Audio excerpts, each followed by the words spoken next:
Hey guys, আসসালামু আলাইকুম, this is Psycho Star. Title আর থাম্বনেল দেখে অলরেডি বুঝে গেছো ভিডিওটা কি নিয়ে হতে যাচ্ছে। তো চলো বেশি বকবক না করে ভিডিওটা শুরু করা যাক। तो चलिए शुरू करते हैं। পরিস্থিতি খারাপ দেখে কিছু মানুষ হুজুরের এন্ট্রিটা কিন্তু মারাত্মক, পুরাই কেজিএফ এর রকি ভাই।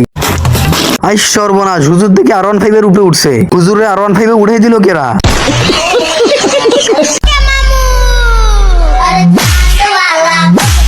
और নাচ দেখে তো আমি টেনশনে আছি, কখন জানি নাচতে নাচতে স্টক করে।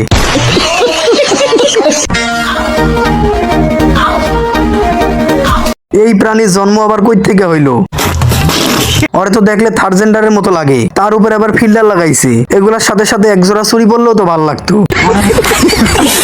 ওর মুখের রিয়াকশন গুলো দেখেন, রিয়াকশন দেখে মনে হচ্ছে ওর পিছন দিয়ে কোন একটা মোটা জিনিস ভরে দেওয়া হয়েছে। আরে সুখে রাখতে চাইছিলাম, সে আমার সুখটাই কাইরা দিল। কাকা আগে মিষ্টিটা ভাই জানেন, পরে কান্না করেন, নাইলে আপনার চোখের পানিতে মিষ্টি নোনতা নোনতা লাগবো।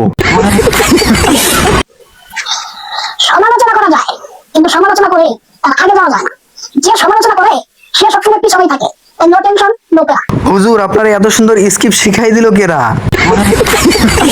তারপর হঠাৎ করে লাইফে আমার মিম এলো। তারপর হঠাৎ করে সামনে আমার এই গেয়ে এলো।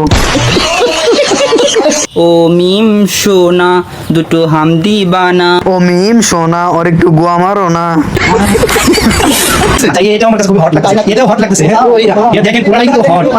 আমি শিওর এই জন্ডিসের জন্ম কোনো এক বৃষ্টি রাতে কন্ডম দুর্ঘটনায়। তা না হলে এমন হওয়ার কথা না তো। আমাদের রাজন ভাই অনেক সুন্দর সুন্দর ড্যান্স করে। হ্যাঁ দেখলাম তো এই জন্ডিসের ডান্স, নোরা ফাতেহি সে কোনো অংশে কম নয়।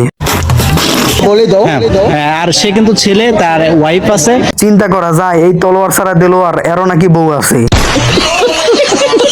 ভাবছি যে একটা প্রেম করবো কিন্তু কার সাথে করবো? তোমরা যদি কেউ জানো মেনশন দিয়ে যাও।